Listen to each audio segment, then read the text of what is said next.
Governor, who do you have in your bracket? And I have a follow-up question to that. I would say this is the first year in years I didn't even do a bracket. I've been focused in on Flint. That's probably a good answer. Yeah, so there is no bracket this year. What are your reactions to the hearings yesterday? How do you think they went? Well, again, I think it's important that people have an opportunity to understand the past.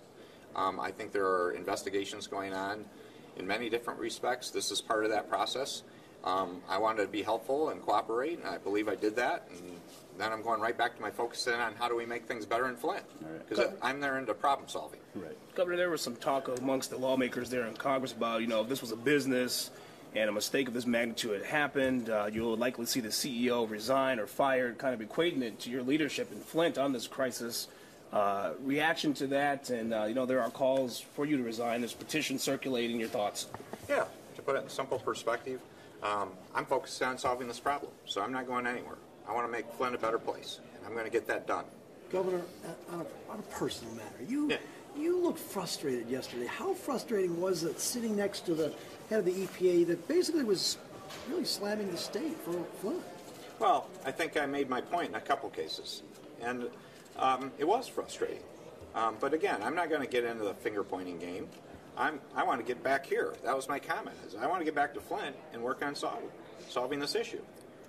Do you think that, well, if you want money for Congress, based on what you heard yesterday, do you think that there's money there that can help Michigan and Flint? Well, I've gotten some very positive feedback, and I made that call in my opening statement, that there is a bipartisan bill in the Senate that I fully support, that I think would bring important resources to Flint, and particularly important because if you look at it, we've been denied multiple times in terms of requests we've made. We've gotten some, though, in terms of the Medicaid expansion, the SBA. Again, it's been a mixed bag, though. So I think this federal bill would be very helpful that's in the Senate. So I encourage them to pass it. Governor, while you were in D.C. after the hearings, did you have a chance to lobby any members of Congress to see if you can get that money appropriated? I had discussions before the hearing in terms of some discussions there, and I've had phone calls and other discussions in addition to that. So I'm adding my full support to the bipartisan bill. That's about $250 million in total, in particular $100 million of drinking water funds for Flint, in addition to other credits that could be helpful here. How much closer are we to solving the problem? Because it seems, you talk to the people on the street, they don't see much. They're not seeing much, getting frustrated. I talked to a lady who opened up a GoFundMe account so that people could donate to help her move out of town. Yeah, again, that is one of the frustrations, and that's where I appreciate people being frustrated and angry about it. That's why we're trying to communicate well, and we had a press release earlier this week about the Sentinel site testing, that we are seeing progress in terms of a higher percentage having low to no lead in it, and so we're going to continue that testing. Because again, and you've been fair about asking the question, it's not based on a calendar date, it's based on making sure the water's safe and having multiple validation points. Governor, based on your testimony yesterday about the emergency manager law, are you advocating for any changes to that system? Leaders here in Flint, particularly those on City Council, have called for it to be abolished, given what's happened. Your thoughts? Yeah, generally the emergency manager law has worked. Look at Detroit in particular. I just want to be open in this particular case with respect to the water issue. It's much like my own position. I wish they would have asked more questions, demanded more answers. It's a very similar issue. What I would say at this point, we don't have an emergency manager in a city in Michigan. We have Detroit Public Schools. I've been working hard on getting that eliminated. I've been proposing solutions for the last year, and I hope we make some progress soon on that topic. We have two other school districts that have an emergency manager, but they're more actually just in the administrative phase as opposed to actively running the district. So it's been successful in terms of going in, getting out. And with respect to the water question, again, I'm not trying to be critical, but I can't imagine anyone as part of this that wouldn't have wished you would have asked more questions when you look back at this. But are any changes needed in the law? That's not on the table right now. I mean, that's something I'm focused in on solutions in Flint, addressing the Detroit education question in particular. There's some other important issues. If people want to talk about that in the future, not abolishing the law, but if there are some improvements that could be made, I'm always open-minded to that.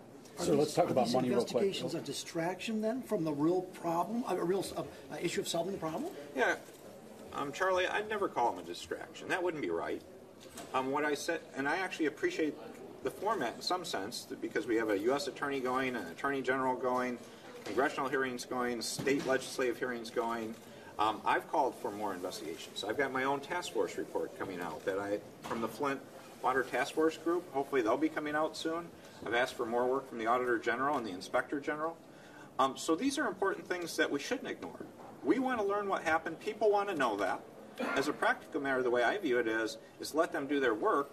I'm going to cooperate with them, but I want to spend my time on the solution side. People ask about, trust and accountability. Talk about, the money the cuts that were made that led to the switch to the river. And now it's ended up costing tens of millions of dollars, possibly much more.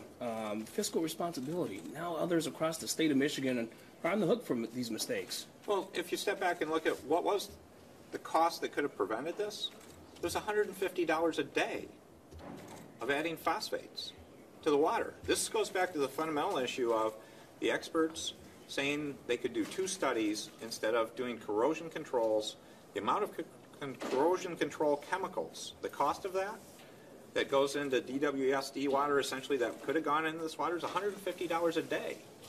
We have people in Pathways to Potential, caseworkers in schools that cost more than that for what would have been an entire year's cost of this. It wasn't a money issue.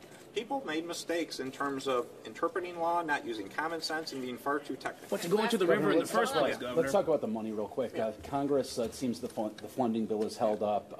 There will be no special appropriations, according to Lansing, until October when the budget comes out. Well, let me correct that. Okay. So it's going through the normal. They have done additional supplementals already. What's going on is there is a supplemental with the traditional budget bill, and it's on that normal course to hopefully get done by late May, early June in some fashion. So it doesn't say the money has to wait until October. So I just want to clarify that because there's a supplemental that would increase $16 in addition to the next fiscal year, just so you have the facts. Is there enough money in our rainy day fund in the state to help cover these expenses, i.e. putting in new pipes, things along those lines, if we don't get any federal help? Well, again, if you put it in perspective, in the $232 million total ask, I set aside $50 million as a reserve fund. So, because again, I knew we wouldn't know every need we're going to need. But just as a placeholder, that's a significant amount of money. All right, you guys, that's all the time we have. Thank Anything you, on Governor. Legionella about the